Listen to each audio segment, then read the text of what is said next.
This race in London, there are potentially 7 different drivers who can still win.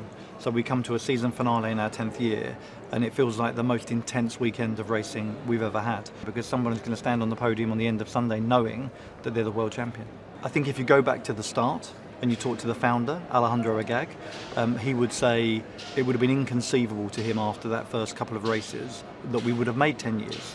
Because we're a tiny startup business back then. We had 0 fans on day one. We now have 400 million fans. The cars weren't particularly fast.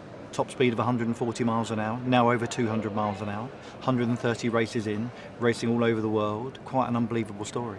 What is the track like this year? The London track is different to many of the other tracks we race on, so it's very tight, very technical, very complex. So in some of our races, like even Monaco, on Monaco we had over 200 overtakes. In London there will be much less than that. So what that means is qualification's really important.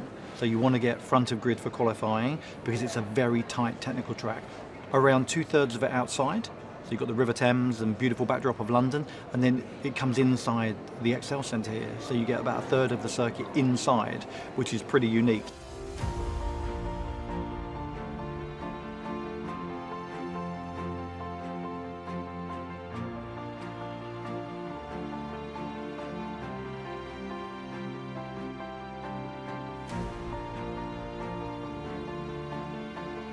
I want to talk about the E360 partnership. It's been 6 monts since that was formed. Yeah. What's happened in that time? Do you know what? A lot happens in 6 months. They're like dog years at Formula E. I say every year's worth about 7 years, so a lot. But the intensity of the two organisations, so the PIF and Formula E, so two like-minded organisations coming together, so two innovative organisations committed to sustainability, committed to progress, came together.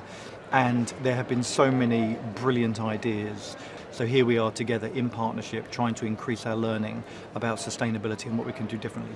How do you make that connection between, yes, this really exciting, exhilarating race and this thought leadership event taking place here? When this series was founded, it was founded on 3 principles or 3 pillars. The first pillar was world-class motorsport. So we wanted to be, in time, the preeminent motorsport in the world. Second was advancing EV technology. So we view the racetrack as a laboratory where our manufacturers and our teams are learning about EV development, and that learning goes straight back into their road cars. And the third pillar was a platform to educate around carbon, around climate, and around sustainability. So for us, it's not about putting them together. They come together from birth. So for us, those 3 things go very much hand in hand. It sounds that you're as excited with the thought leadership event as with what's happening on the track. I think it's the track that brings the excitement. So when we're putting out clips and we're on broadcast TV, people want to see the racing because the racing is thrilling and it's exciting and it's highly competitive, close combat racing.